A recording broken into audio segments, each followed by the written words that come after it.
Албанските партии имаат свој предлог закон за албанскиот јазик кој е дел од платформата и нема потреба за предлог од другите. Вака одговори председателот на Демократската унија за интеграција Али Ахмети, прашан во врска со пакетот на документи доставени од страна на СДСМ, во кој се наоѓа и предлог законот за употреба на албанскиот јазик. Nuk dua të shpekuloj me kohën. Не сакам да шпекулирам со временски рокови, сите работи се анализираат, мислам дека наскоро ќе има конкретен одговор. Албанските политички партии имаат свој предлог и нема потреба другите да даваат предлози. Ахмети истакна дека нема временски рок, додавајќи дека се уште течат внатре партиските консултации.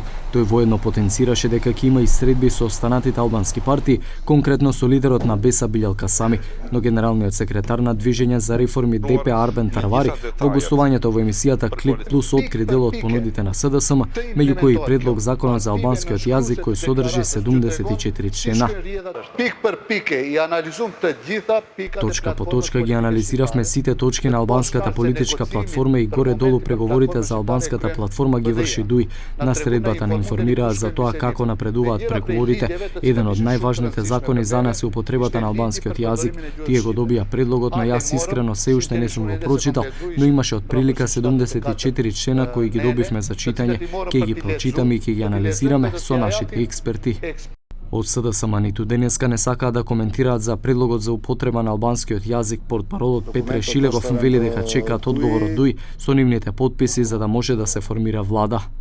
Очекуваме во текот на вчерашниот ден да кажат дека сигналите ќе бидат во форма и во вид на потписи за мандат за состав на влада. Во оваа фаза зборуваме за мандат за состав на влада, ниту зборуваме за содржина, ниту зборуваме за форма и вид на владата и дали ќе се постигне така. Кажавме и вчера, она што треба да го добие Социјалдемократска сојuz на Македонија мандат за состав на влада. Преговорите меѓу двете политички партии почнаа по средбата на председателот Ѓорги Иванов со лидерите на партиите, по која порача дека мандатот ќе му го даде на оној кој ќе успее да собере 61 потпис. Од тогаш поминаа точно 15 дена, но од СДСМ и од ДУИ нема конкретен одговор до каде се преговорите.